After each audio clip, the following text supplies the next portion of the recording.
Hello, and good day to you, my friends. First, I want to apologize for this annoying narrator voice. I use it when making speech documents about upcoming videos I plan on making. With that said, please allow me to tell you a little bit about us. I am known as Mystery Man. There are a lot of mysterious things in this world that strikes my interest. I have always been intrigued by mysteries that have never been solved, and with great wonder, trying to understand the very things that are labeled the unknown. Such things as the Roanoke Colony. On August 18 of 1590, on an island located in North Carolina, the Roanoke Colony simply disappeared without a trace in one night. What had happened? How is it possible for a whole colony to simply disappear? John White, the governor of the Roanoke Island colony in present-day North Carolina, returns from a supply trip to England to find the settlement deserted. White and his men found no trace of the 100 or so colonists he left behind, and there was no sign of violence. Among the missing were Eleanor Dare, White's daughter, and Virginia Dare, White's granddaughter and the first English child born in America. August 18 was to have been Virginia's third birthday. The only clue to their mysterious disappearance was the word Croton carved into the palisade that had been built around the settlement.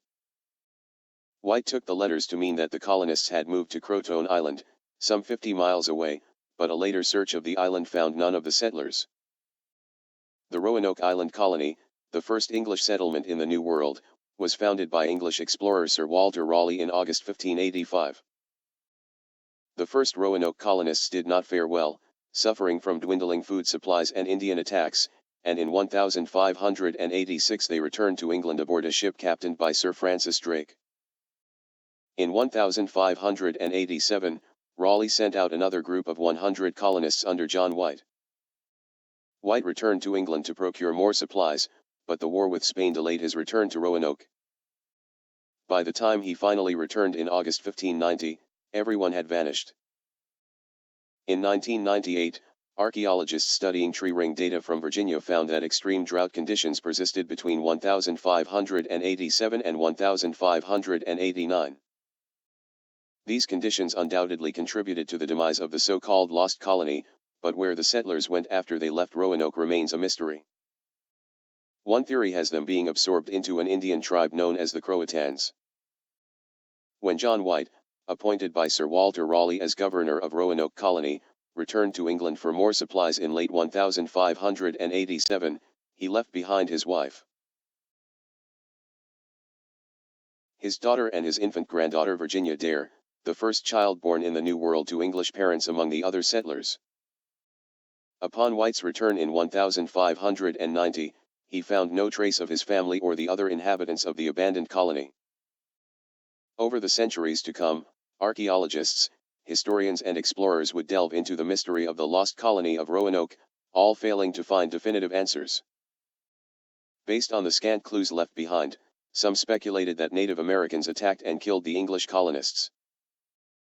Croton was the name of an island south of Roanoke, now Hatteras Island, which at the time was home to a Native American tribe of the same name.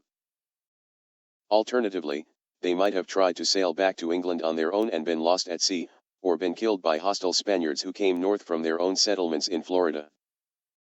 One enduring theory was that the settlers might have been absorbed into friendly Native American tribes, perhaps after moving further inland into what is now North Carolina.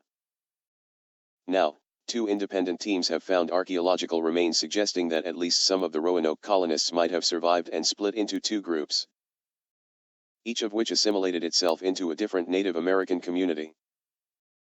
One team is excavating a site near Cape Creek on Hatteras Island, around 50 miles, 80 kilometers, southeast of the Roanoke Island settlement, while the other is based on the mainland about 50 miles to the northwest of the Roanoke site.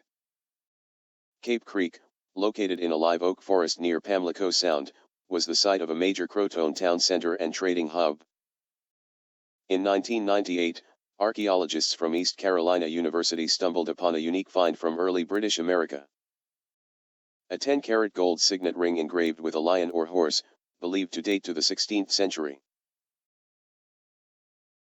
The ring's discovery prompted later excavations at the site led by Mark Horton, an archaeologist at Britain's Bristol University.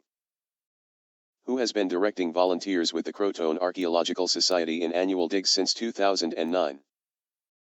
Recently, Horton's team found a small piece of slate that seems to have been used as a writing tablet and part of the hilt of an iron rapier. A light sword similar to those used in England in the late 16th century, along with other artifacts of European and Native American origin. The slate, a smaller version of a similar one found at Jamestown, bears a small letter M still barely visible in one corner. It was found alongside a lead pencil. In addition to these intriguing objects, the Cape Creek site yielded an iron bar and a large copper ingot, or block, both found buried in layers of earth that appear to date to the late 1500s. Native Americans lack such metallurgical technology, so they are believed to be European in origin. Horton told National Geographic that some of the artifacts his team found are trade items, but it appears that others may well have belonged to the Roanoke colonists themselves. The evidence is that they assimilated with the Native Americans but kept their goods. A watercolor map drawn by none other than John White inspired the search at Site X, as it's known, located on Albemarle Sound near Edenton, North Carolina, some 50 miles inland. Known as La Virginia Pars, the map shows the east coast of North America from Chesapeake Bay to Cape Lookout. It is housed at the British Museum as part of its permanent collection.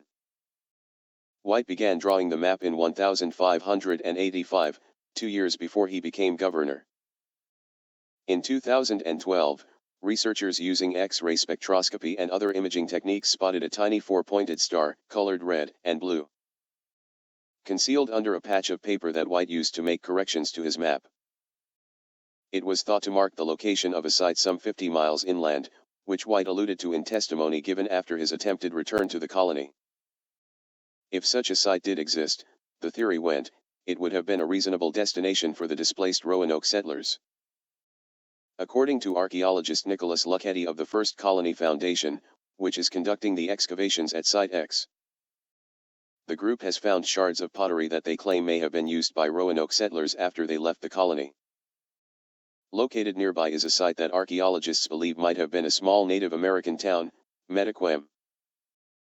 After the Roanoke colony met its end, English settlers eventually came south from Virginia into North Carolina, but the first recorded settler in the area did not arrive until about 1655.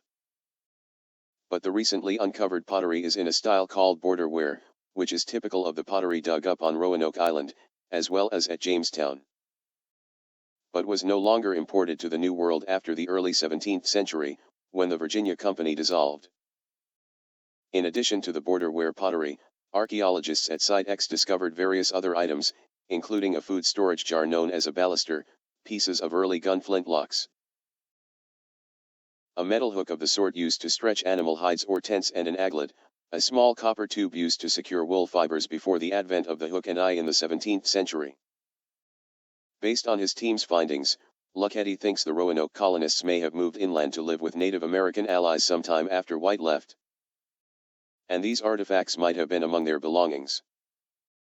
As reported in the New York Times, the First Colony Foundation will reveal more about its findings and theory this week in Chapel Hill, North Carolina.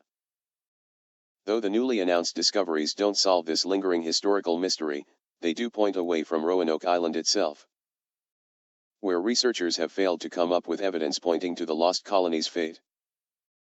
Archaeologists on both teams are hoping that a detailed study of their new finds will yield more clues, and of course that more evidence remains, waiting to be discovered. In the endless layers of dirt that surround them. Perhaps we will never know what happened on that day. I would like to ask that you help donate in effort to figure out what had happened. Even $1 can help. We plan to try and figure out how and why these mass disappearances happen and are still happening to this day. We have noticed that throughout history, there are many documentations of mass disappearances all over the USA. Roanoke is only one of many cases we tend to try our hardest to figure out. This could be a simple case that the colony just decided to leave the island overnight, as if the colony had planned to abandon the land. This may not be the case though, due to everything was left behind and it seems as if nothing was taken. If there is one thing I know that is fact, this would be that history repeats itself. If this has happened one time, 5 times, or 100, it will happen again. By your help and our hard work together as a people, we could possibly figure out what had happened to these colonies that vanished without a trace. Perhaps we can find the solution to prevent this from happening again if we're some type of supernatural event. There are supernatural things in this world that I can prove exist, but we will save that for another video in the future. It truly is scary to know mass amounts of people can disappear without a trace. The disappearance of this colony raises a lot of questions left unanswered. One question that is hard on my mind: if the colony did abandon Roanoke, why would they not go back in times due to inform Mr. White they had left and allow him to rejoin the colony? Did the colony lose hope due to the war and delay of Mr. White's return? Perhaps the colony thought he was captured or dead. Could this be the reason why they had abandoned the Roanoke Island? You would think that his daughter would have had arranged this to happen knowing he would worry, or had she lost hope too? This is possible. Such events like this have had happened throughout all history, and even to this day, disappearances are still happening to people without a trace or a clue. It truly is disturbing and interesting at the same time. Please like, share and subscribe to my channel. With your help, we can find answers and make discoveries. Supporting this channel makes you a part of our team. Please leave a comment below with your opinion on what you think happened. Your opinions matter and could help shine light on making discoveries. Remember to be respectful in the comments and love one another as yourself. We are accepting donations to help support this channel and to help us grow. The link is in the description below, and by your donations, you will play a big part in this expedition into the unknown. In time, with your help, we can take photographs and videos to post here for entertainment and educational purposes. This is History Mystery, signing off. Be safe and God bless.